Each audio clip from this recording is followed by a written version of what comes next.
प्यारे बच्चों, एक बार फिर से स्वागत है आपका डिजिटल स्कूल में। आज हम देखेंगे उत्तम शिक्षा के बारे में।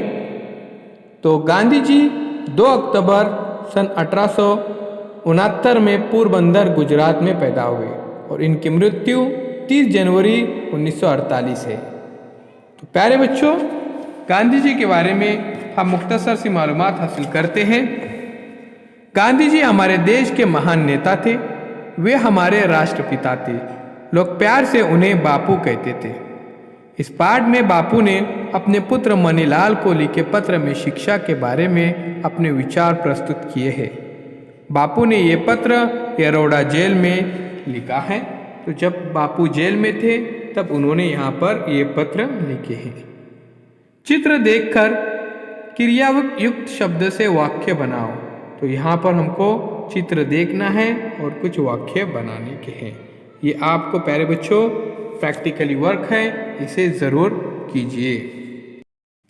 मिसाल के तौर पर तनिषा सेब खा रही है, बच्चे हंस रहे हैं। धवल खाना खा रहा है, शुभम पूर्वी को मिठाई खिला रहा है। हिमानी वारिजा को खाना खिला रही है। सोमू के कमरे में खिलौने सजे हैं। उसके बाद नीतू उत्कर्ष को सुला रही है। तो इस तरह से प्यारे बच्चों आपको अलग अलग सेंटेंस बनाने के हैं। अपने नाम का इस्तेमाल करके भी आप बना सकते हैं। तो चलिए अब हम इस लेटर के बारे में देखते हैं कि गांधी जी ने कौन सी शिक्षा के बारे में बताया है। मैंने जो पारिवारिक बोझ तुम्हारे सिर पर दिया है उसका निर्वहन करने में तुम समर्थ हो। मुझे ऐसा लगता है कि तुम पूरे आनंद के साथ इसे उठा रहे हो। मैंने कारागृह में बहुत कुछ पढ़ा है। मेरा ऐसा मानना है कि शिक्षा का अर्थ मात्र अक्षर ज्ञान नहीं है। शिक्षा का अर्थ है चरित्र संवर्धन एवं कर्तव्य का पालन। तुम्हें आजकल उत्तम शिक्षा प्राप्त हो रही है। माँ की सेवा हो या भाभी जी की अथवा रामदास एवं देवदास का अभिभावक बनना, इससे अधिक अच्छी शिक्षा कौन सी हो सकती है। ये कार्य तुम अच्छी तरह से करो तो आधी से भी अधिक शिक्षा पूरी करने जैसा ही है। प्यारे बच्चों, यहाँ पर देखिए जो कठिन शब्द आए हैं, बोझ यानी भार, जिम्मेदारी, और उसी तरह से निर्वहन यानी निर्वाह, और समर्थ यानी शक्तिमान। उसके बाद कारागृह यानी जेल से गांधी जी ने जेल से पत्र लिखे हैं। शिक्षा यानी पढ़ाई, तो ध्यान में रखिए। और अभिभावक यानी पालक, और एहसास यानी ख्याल।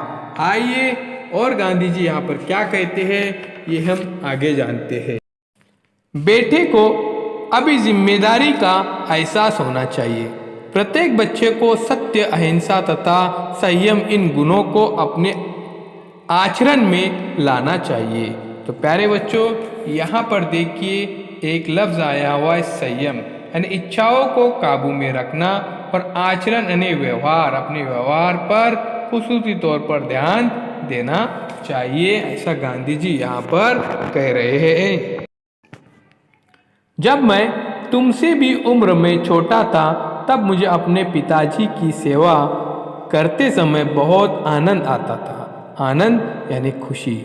भौतिक सुख सुविधाओं की अपेक्षा तुम अगर इन 3 गुणों का अपने आचरण में लाओगे तो मेरी दृष्टि से, प्यारे बच्चों दृष्टि यानी नज़र, मेरी दृष्टि से तुम्हारी शिक्षा पूरी हुई है, ऐसा मुझे लगता है। ऐसा यहाँ पर गांधी जी कह रहे हैं। इन 3 गुणों के बलबूते तुम दुनिया में कहीं भी अपना पेट पाल सकोगे। तो प्यारे बच्चों यहाँ पर बहुत ही प्यारी एडवाइस दे रहे हैं गांधी जी अपने बेटों को। तो 3 गुण यानी 3 गुण यहाँ पर, और लापरवाही यानी यहाँ पर ध्यान न देना। आइए और क्या कहते हैं गांधी जी, हम आगे देखते हैं। जो शिक्षा प्राप्त करनी है वो दूसरों के काम आए। अपनी शिक्षा में गणित और संस्कृत की ओर अधिक ध्यान दो। तुम्हें संस्कृत की बहुत आवश्यकता है। आगे चलकर इन दो विषयों की पढ़ाई करना कठिन हो जाता है। संगीत के प्रति लापरवाही मत बरतो। यहाँ पर कह रहे हैं कि आप संगीत में भी रुचि रखो। हिंदी भाषा के गीतों को एक कॉपी में सुंदर सुडौल अक्षरों में लिखो। ये संग्रह वर्ष के अंत में बहुत लाभदायी मूल्यवान होगा।